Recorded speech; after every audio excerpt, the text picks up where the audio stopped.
আজকে আমরা জানব কারা সেই সকল মানুষ যাদের রমজানে রোজা রেখে কোনো লাভ হচ্ছে না। কারা সেই সকল হতভাগা পোড়া কপাল মানুষ যাদের রোজা রেখে কোনো লাভ হচ্ছে না। আমাদের এলাকায় বহু রোজাদার আছে যাদের রোজা ক্ষুধার্ত থাকা ছাড়া অন্য বিশেষ কোনো কাজে আসে না।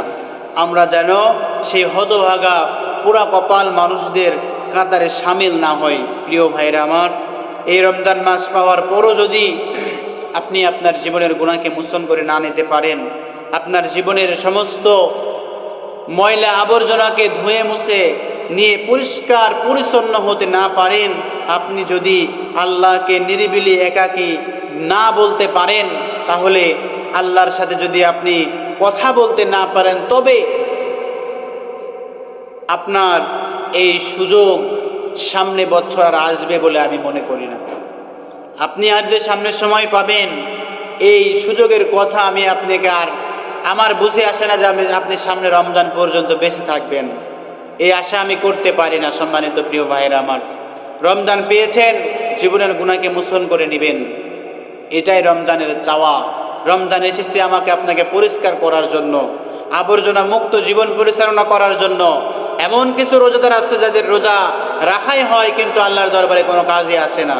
নবী করিম সাল্লাল্লাহু আলাইহি ওয়াসাল্লাম বলেছেন, এর চেয়ে বড় হতভাগা, এর চাইতে বড় পোড়া কপাল আর কেউ নাই, যিনি মুসলমান হওয়ার পরে রমজান মাস পেল, রমজান মাস পাওয়ার পরেও তার নিজের গুনাহকে মোচন করে নিতে পারল না। এর চাইতে বড় হতভাগা, এর চাইতে বড় পোড়া কপাল আর কেউ হতে পারে না। সম্মানিত প্রিয় ভাইরা আমার, এই জন্য শুধু রোজা আর তারাবি নয়, নিজের গুনাহগুলো মুছে নিতে হবে। আল্লাহর কাছ থেকে চেয়ে চেয়ে নিজের গুনাহকে মুছে নিতে হবে। আল্লাহর কাছে কেঁদে কেঁদে জিন্দেগির গুনাহকে স্মরণ করে আল্লাহর দরবারে কেঁদে কেঁদে আমাকে আপনাকে জিন্দেগির গুনাহকে মোচন করে নিতে হবে। যদি আমি আপনি জিন্দেগির গুনাহকে মোচন করে না নিতে পারি, তাহলে এর চাইতে বড় হতভাগা আর পোড়া কপাল কেউ হতে পারে না। রোজা রেখেছেন, তারাবির নামাজ আদায় করেন, শুধু রমজান কি এর ভিতরেই সীমাবদ্ধ? না, এর ভিতরে সীমাবদ্ধ নয়। রমজান আমাকে আপনাকে পবিত্র করার জন্য এসেছেন। এই রমজান আমাকে আপনাকে পবিত্র করবেন, কিন্তু রোজা আর তারাবির নামাজ পড়লেই কি পবিত্র হওয়া যাবে? না প্রিয় ভাইরা আমার, রমজান শুধু এর জন্য আসে নাই। দুর্ভাগ্য আমাদের, রমজান মাস আসলেই আমরা এর তাৎপর্য, গুরুত্ব, মাহাত্ম্য, মর্যাদা, আল্লাহর পক্ষ থেকে পাওয়া বড় পুরস্কার, এটাকে অনুধাবন করতে আমি আপনি পারি না। রমজান যে আসলো, কেন আসলো, এর গুরুত্ব কি, এর মাহাত্ম্য কি, এর মর্যাদা কি, আমি আপনি মানুষ হয়ে এইগুলান আমি আপনি বুঝতে পারি না। সম্মানিত প্রিয় ভাইরা আমার, এই রমজানের গুরুত্ব, রমজানের মাহাত্ম্য, রমজানের মর্যাদা সমস্ত কিছু আমাকে আপনাকে বুঝতে হবে। আমাদের রমজান সাধারণত 4টা কাজে সীমাবদ্ধ হয়ে থাকে। একটা হলো সারাদিন রোজা রাখা, দ্বিতীয় নাম্বার হলো ইফতার করা, তৃতীয় নাম্বার তারাবির নামাজ আদায় করা, চতুর্থ নাম্বার সেহরি খাওয়া।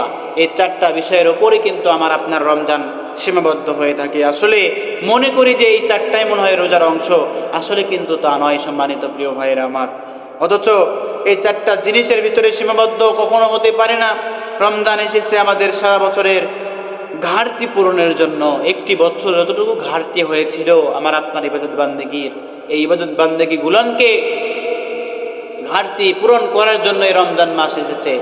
বেশির থেকে বেশি নফল ইবাদত করা, বেশির থেকে বেশি দান সাদাকা করা, বেশির থেকে বেশি জিকির আজগার করা, ইস্তেগফার পড়া, এই সমস্ত ঘাটতি পূরণের জন্য কিন্তু রমজান মাস আমার আপনার সামনে এসেছে।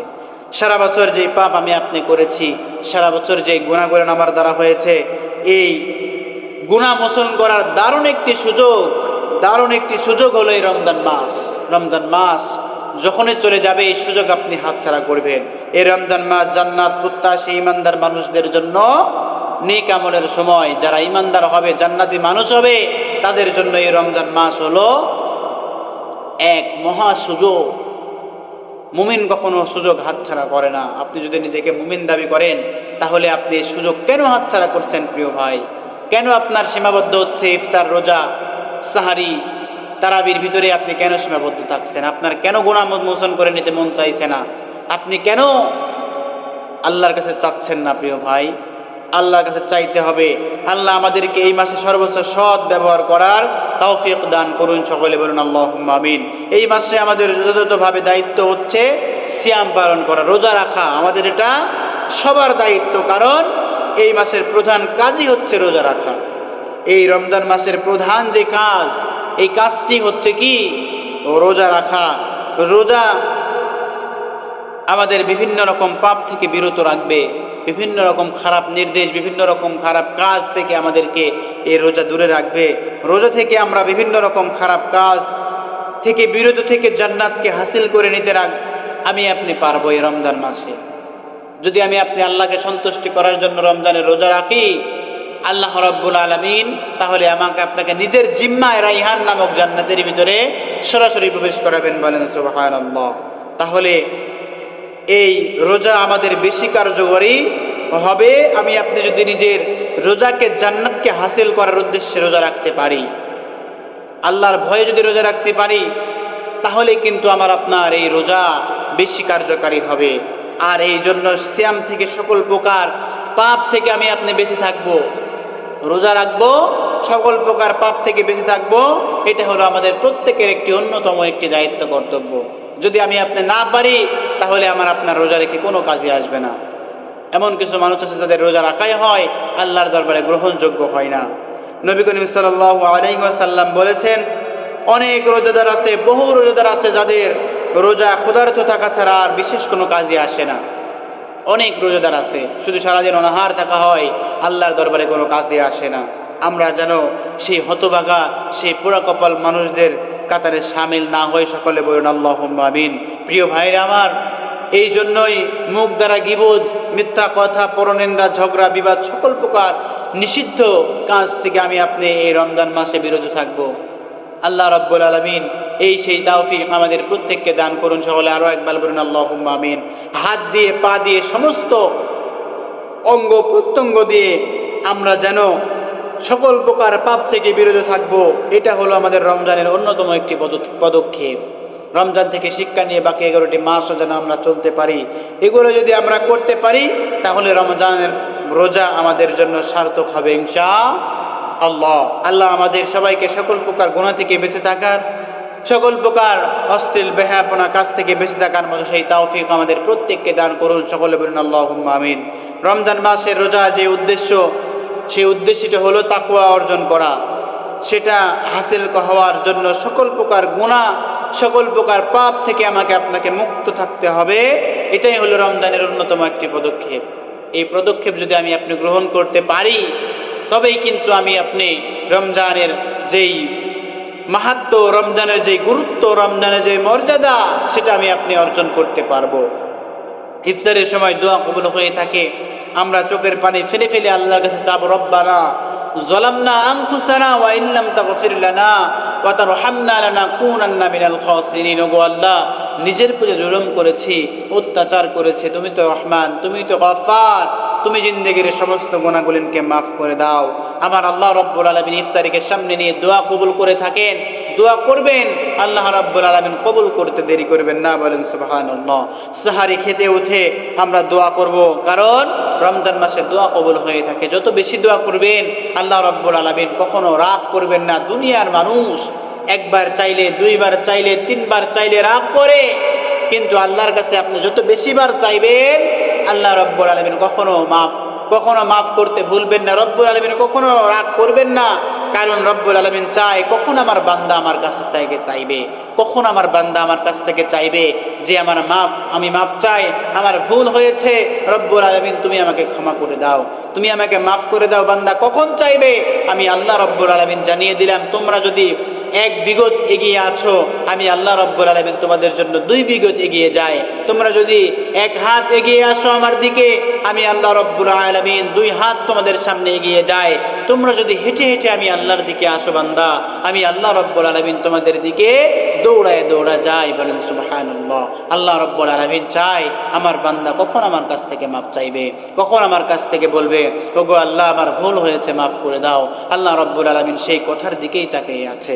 আমরা হতভাগা পোড়া কপাল মুসলমান, আমি আপনি আল্লাহর দেওয়া যেই রমজান মাস পেয়েছি, রমজান মাস পাওয়ার পরেও আমি আপনি নিজের ভুলকে সংশোধন করতে পারছি না, নিজের অন্যায়কে মাফ করে নিতে পারছি না, নিজের পাপকে মোচন করে নিতে পারছি না, নিজের আবর্জনাকে মুছে নিতে পারছি না। কারণ রমজানের গুরুত্ব, রমজানের মাহাত্ম্য, রমজানের মর্যাদা, রমজানের বরকত আমি আপনি নিতে পারছি না, আমি আপনি বুঝতে পারছি না। সম্মানিত দেশবাসী, বিভিন্নভাবে আমি আপনি মোবাইল, সোশ্যাল মিডিয়া ইত্যাদি দিয়ে আমি আপনি অনেক রকম গোপনীয় পাপ আমি আপনি করে থাকি। এই গোপনীয় পাপ আমি আপনি করব না রমজান মাসে। রমজান মাসে বিভিন্ন রকম আমি আপনি খারাপ ছবি, বিভিন্ন রকম আমি আপনি নাটক, গান বাজনা আমি আপনি শুনে থাকি। রমজান মাস পাওয়ার পরেও কেন আপনি গান শুনবেন ভাই? কেন আপনার মোবাইলে গান থাকবে? রমজান মাস পেলে আগে যখন দেখা যায় বাড়িতে বাড়িতে মা বোনেরা সকালবেলা কোরআন তেলাওয়াত করতো, আস্তে আস্তে সেটা রহিত হয়ে গেছে, উঠে গেছে। আবার আপনি রমজান মাস পেয়েছেন, আপনার ফোনে কোরআন তেলাওয়াত, আপনার ফোনে গজল বাজার কথা ছিল, কিন্তু আপনি পুরো কপাল, আপনি হতভাগা সেই মুসলমান, তা আপনার ফোনের ভিতরে আপনার গান বাজে। সম্মানিত দেশবাসী, সম্মানিত যুবক ভাইরা, সম্মানিত সমস্ত ছোট থেকে বৃদ্ধ পর্যন্ত ভাইরা আমার, পায়ে হাত রেখে বলে যায়, এই সকল খারাপ কাজ আমি আপনি করব না। আল্লাহর দেওয়া বিধান, আল্লাহর দেওয়া হুকুম, আল্লাহর দেওয়া রমাদান আল মুবারক মাস আমি আপনি পেয়েছি। দেখতে দেখতে প্রথমাংশ পার হয়ে চলে গেছে, দ্বিতীয় অর্ধের আজকে চতুর্থতম দিন চলতেছে। আমি আপনি কতটুকু হক আদায় করতে পারলাম, কতটুকু রমজানের হক আমি আপনি আদায় করলাম? আল্লাহ রাব্বুল আলামিনের কাছে সেটা চাওয়ার বেশ কথা ছিল আমার আপনার, কিন্তু আমি আপনি সেটা চাই না। আমি আপনি বিভিন্ন রকম খারাপ কাজে লিপ্ত থাকি। সম্মানিত প্রিয় ভাইরা আমার, এই রোজা আমাদের তাকওয়া হাসিল করার কারণ, তাকেই এই রোজা আমাদের জীবন, কাজেই এই রোজা আমাদের জীবন পরিবর্তন করার কারণ হতে পারে ইনশাআল্লাহ। আল্লাহ রাব্বুল আলামিন এই রমজানের রোজা পেয়েছি, রমজান মাস পেয়েছি, জিন্দেগির সমস্ত আবর্জনা ধুয়ে মুছে পরিষ্কার করে আমি আপনি যেন মাসুম বাচ্চা হতে পারি।